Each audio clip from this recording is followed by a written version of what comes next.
Welcome to the Pharma and Biotech Thought Leadership Podcast. I'm your host, Shanna Landalt. Today, I'm speaking with Dr. Gunjan Bhardwaj about lowering the cost of drugs with AI and big data. Dr. Gunjan Bhardwaj is co-founder and chief executive of Inaplexis. Inaplexis develops and provides platforms for the healthcare industry using artificial intelligence.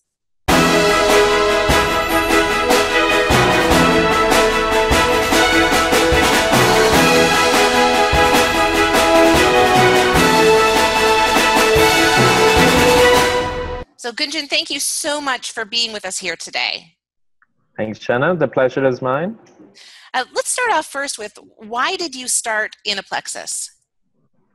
So when I started my career in Germany, my first mentor, my best friend, one night he called me and we would work till late, and usually I would get those calls at 12:31 in the morning. But that call was different. He called me and he told me that he has been diagnosed with cancer. So the next weeks, next days were spent whenever I was in office out of that hospital. And for the first time, I firsthand saw the helplessness, the hopelessness, not just of the patient that's suffering, but also the well-wishers and the family.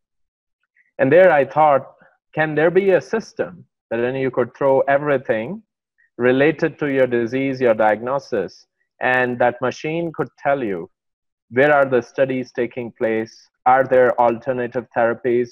Or who could be the key opinion leaders to go and ask for a second opinion? The doctor at that point in time was more than a god. And I asked that friend of mine, that mentor, why would you so blindly believe in him? Because after all, we all are humans. And then we started talking to some agencies in Germany to see if we could do something in an honorary capacity. But eventually in 2011, a friend of mine from my Indian Institute of Technology, Bombay days, and we decided that we'll have to take a shot at this problem ourselves. That's how Inaplexis was started. Wow, that's inspiring how you founded your organization. Now tell me, how is AI transforming the future of healthcare? See, there are three ways in which AI is transforming the future of healthcare. The first element being the intelligence of the entire ecosystem.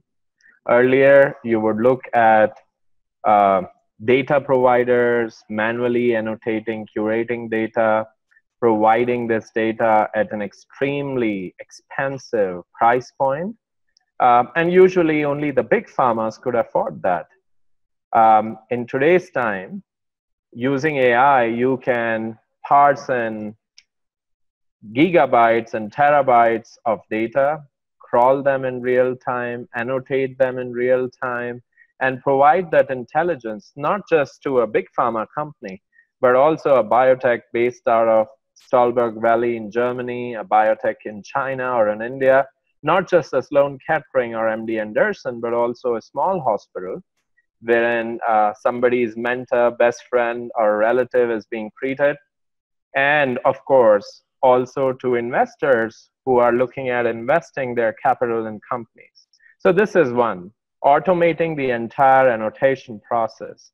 The second is with respect to predictive analytics. So earlier medicine has been more or less experiential. So you'd have doctors who would have a lot of experience and they would have seen a lot of cases, and hence they would say a specific diagnosis should conclude into state A, B, or C.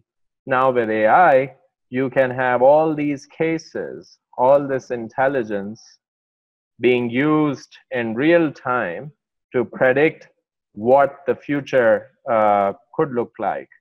So it's not just based on extrapolating from the experiential knowledge, but machines could look at codified knowledge and predict what the future could look like, or what a patient has, for instance.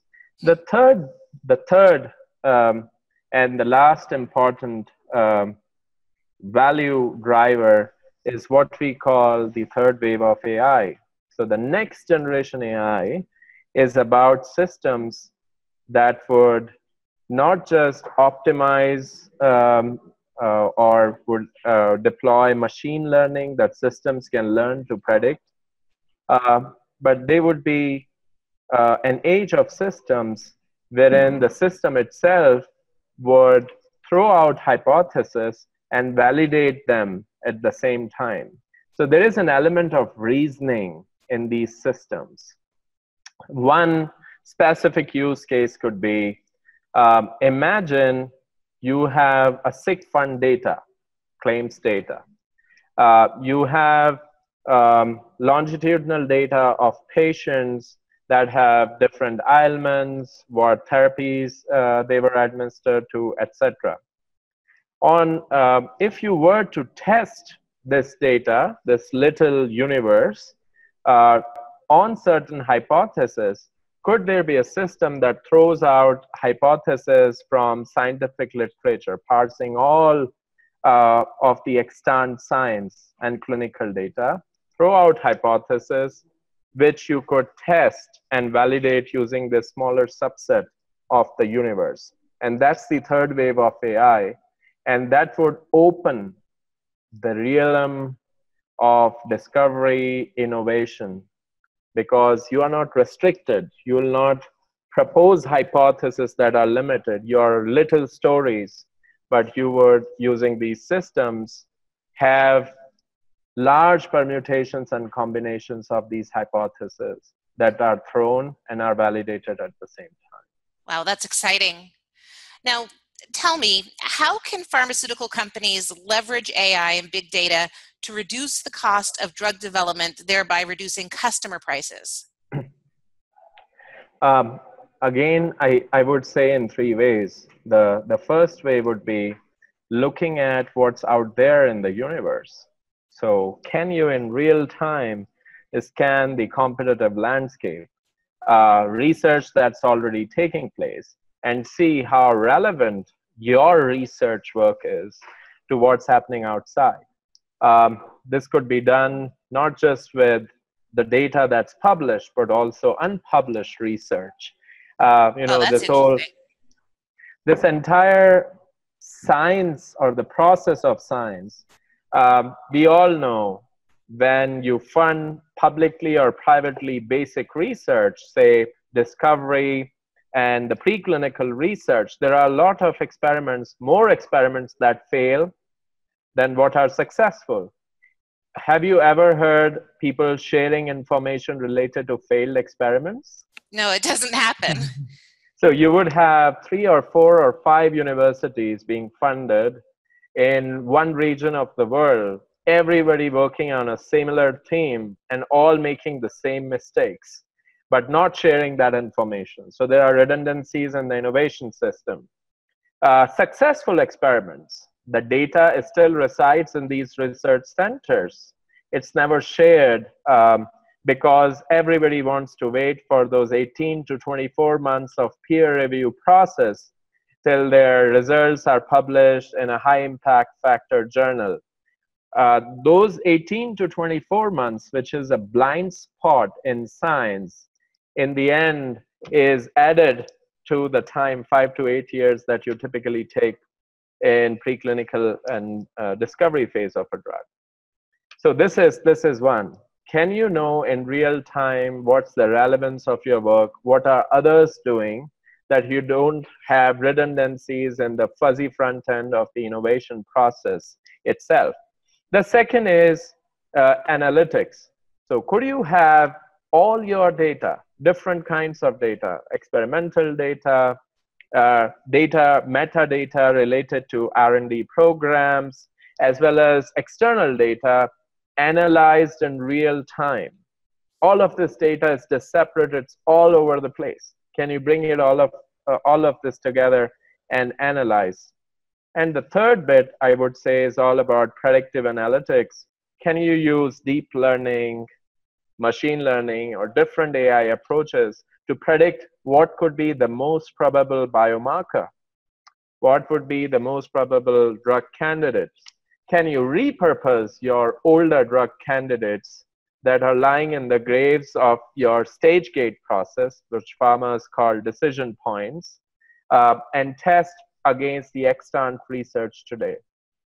If you'd be doing all of that, getting all the external data, viewing what's relevant with respect to the science, the scientific universe, if you could analyze all your internal data, and if you could run analytical models using some of the AI approaches to predict the most probable biomarkers, drug candidates, etc., you could significantly shorten the discovery and the preclinical process in drug development. The same applies to clinical development. But there, of course, there are different challenges in the clinical development space. Everybody sees that the patient populations are becoming smaller and smaller because there is a high degree of specificity in tumor types, etc. If you look at oncology, it's very difficult to recruit these patients because, if you have 6,000 patients in a country, say a country as large as US, how would you really find these patients for these rare tumors? The entire regulatory process mandates that you do large clinical studies. AI can help you identify those patients. AI can help you select the right centers. AI can help identify what referral patterns in a disease you see and predict which centers could be the key centers in order to refer patients that you have to recruit for certain trials. Apart from this, the entire clinical data management, right from comparing informed consent forms, analyzing and preparing a dossier at the end of the process, so on and so forth. You can shorten and save time and resources also on the clinical development side. Well, that leads perfectly to my next question. How can AI and other technologies such as blockchain decrease timelines? So this is a very good question. Everybody cribs about the data privacy and data protection challenges in life science. So patient data is important, that it remains where it's supposed to remain. Research data remains in research institutions. Pharmas are highly protective about their own data. How could you bring the training data sets that are spread in these silos together, respecting privacy, data privacy? And that's where blockchain comes. The basic ethos of blockchain is trust. Can you create an immutable registry wherever you share data, A, that it's really, really secure, and second, there is an immutable record of you sharing a specific type of data. We, in our approach, we use a blockchain-based model to extract metadata of scientific experiments that's saved in the blockchain.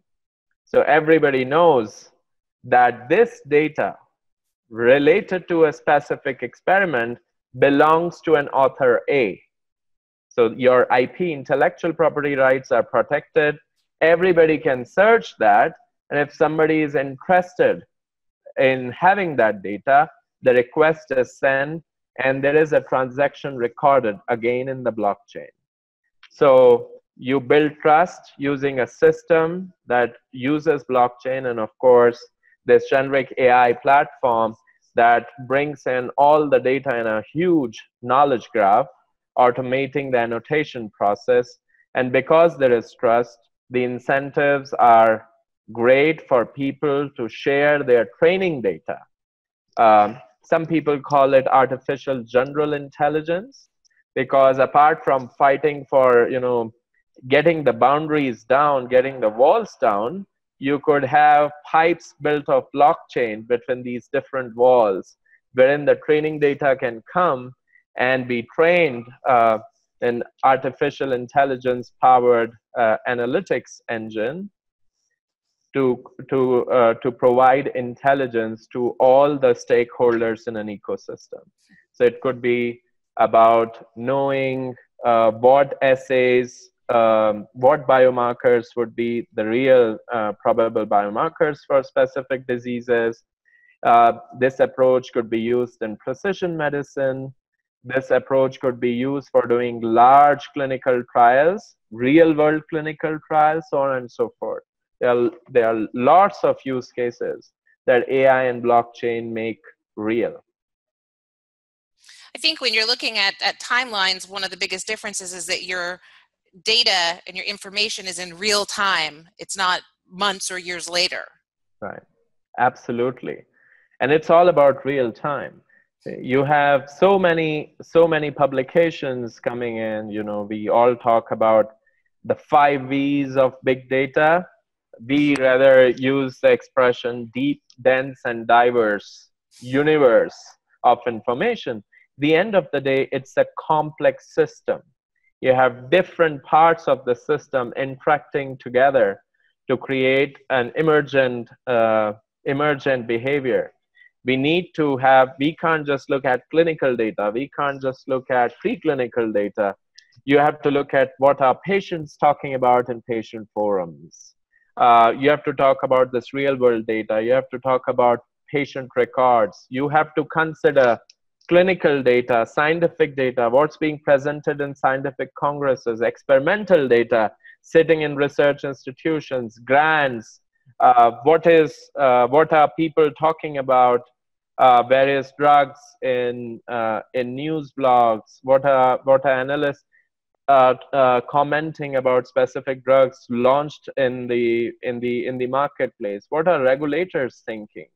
All of this information, because it's such a complex system and the order of complexity of the system is just increasing day by day, you need a cockpit that gives you not a rear view mirror to manage your business, but a cockpit that's transparent, that shows you in a very intuitive fashion in real time what this external universe look like to proactively manage that. Now, I understand that it's an unspoken rule amongst early stage venture capital firms that at least 50% of published studies, even those in top tier academic journals, can't be repeated with the same conclusions by an industrial lab, and that there's a real pressure to publish. So how can AI solve this problem? So we have done a little experiment on our own, and we are launching this platform as we speak. I would say the problem of reproducibility is far higher than 50%. Even in peer-reviewed journals, I doubt whether these journals actually look at the data. You all do experiments in science, we all do experiments, and the idea of doing those experiments is to prove or disprove a specific set of hypotheses. So problem number one is you have different hypotheses that you want to prove or disprove with the data that you have. Somebody else might have a completely different set of hypotheses which he can prove or disprove with the data he or she has and the data you have, combining these data sets together. But as we talked earlier, nobody shares data because everybody wants to publish first, and publishing is not that easy. If you have a totally counterfactual view in science, unless you have a big name and you have the history of publishing in high impact journals, it's very difficult to get a place, and so on. So the experiment that we have done uses blockchain and AI. So we have an AI platform that crawls everything that's out there in the published digital universe in life science. What we have built is a blockchain-enabled system. Imagine you are a researcher, you push a button, the metadata, information related to your experiment is extracted and saved in a blockchain. So the entire world knows you have done that experiment. You own that data. But the real data still remains with you. If somebody finds this data of unpublished experimental data in that generic AI platform that we call iPlexes, he or she can initiate a request and ask you if you would like to share your data. If you'd like to share your data for a consideration, that transaction is also recorded in a block. What happens is the fear of somebody else would use my data to publish something goes away, because nobody can have this data unless you want this data to be shared. And in certain cases, you really would probably want to share this data if you know what they would do with this data, or who the buyer or your data sharing partner is. Second, if somebody creates intellectual property using your data, you always have a prior art registered in an immutable blockchain registry. So the system knows it's your data. If the person takes your data and creates a new blockbuster drug, you always have a claim to the prior art, because you contributed with that data into the innovation. So irrespective of you going for an 18 to 24 months process to publish a story that is proved or disproved using your data, you can already share this raw data. Failed experiments data as well as successful experiments data with others who truly need that. You can see that just with people sharing failed experiments data, how that could save billions of dollars in clinical trials. Absolutely. So in the, not just on the trial side, I mean, but more so probably also, certainly also on the pre-discovery, preclinical and discovery side, wherein a failed experiment for you is a real option of not doing that experiment for somebody else. Right. And not just in pharmaceutical industry, but also in science. I know firsthand, there have been people trying to do an experiment, failing for months. If they would just have had known which other people have tried this experiment and have probably failed, or how did this experiment actually work, we would have saved 6 to 12 months of public money is spent on a specific researcher or lab. So there are enormous redundancies in the basic research side, wherein multiple agencies would spend a lot of money not sharing what doesn't work. As my CTO and co-founder and dear friend Gaurav always says, in AI, it's not about knowing what works. What is a gold mine is knowing really what doesn't work. Right. Now, there's an increased complexity of clinical trials for chronic diseases. How can AI help simplify this process? So again, I would take, so one is data management, patient recruitment, etc. We have talked about some of these elements, but also what is getting more and more important is doing real world trials. So how can you really have patients contribute their behavioral information and other information safely in a secured manner to a specific trial? Now, again, one could think of using smart contracts and blockchain here for the security and trust aspect. If somebody is doing a chronic illness trial, real world trial, and there you have to provide information whether you smoke or not. Everybody would be wary of providing the true information, because they might fear if this information lands with the insurers, your premiums might rise.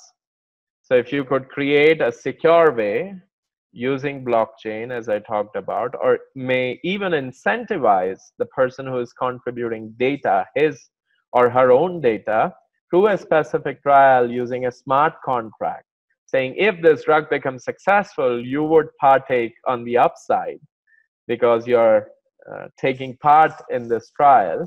That might be an incentive for people to take part in a real world trial, but also contribute in an honest and transparent fashion. What AI can do is this separate data sets which are sitting in individuals, because there is no real center, it's not a very central model of doing trials, can normalize all of this data and analyze that you don't have to take a stab the end to know, but you would know what data is coming in, how is it normalized, and what picture one could expect at the end of the day. One of the challenges in drug discovery is lower success rates from agile development groups. How can AI impact this? So in terms of success rates, it's and we have worked with agile groups in oncology and immunology.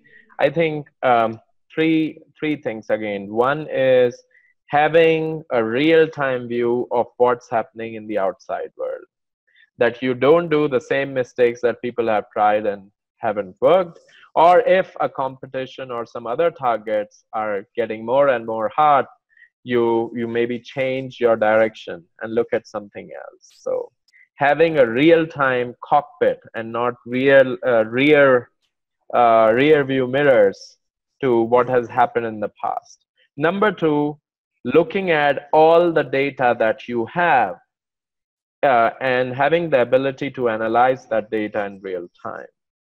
And third, building predictive algorithms for biomarkers, for drug candidates, etc., that are faster, wherein you could analyze a lot more data, wherein you take human intervention out, because humans would have some errors when you do manual processing of data, and it would also be faster.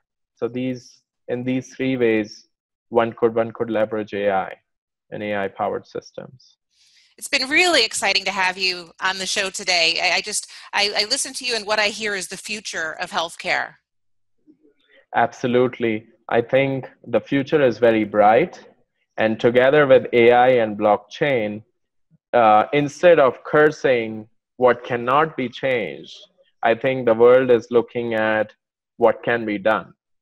So there is a lot of hope, there is a lot of positivity, and that's the very reason why I started Innoplexis, in that dark hospital room where I felt extremely helpless and hopeless, with a very dear friend of mine. Well, thank you for doing that, and thank you for your thought leadership and making a difference in healthcare. Thank you, Shanna. It has been a real pleasure talking to you. You've been listening to the Pharma and Biotech Thought Leadership Podcast. I'm your host, Shanna Landolt. If you or someone you know is interested in being a guest on our show, please reach out to me at shanna@shannalandolt.com. Here's to your success.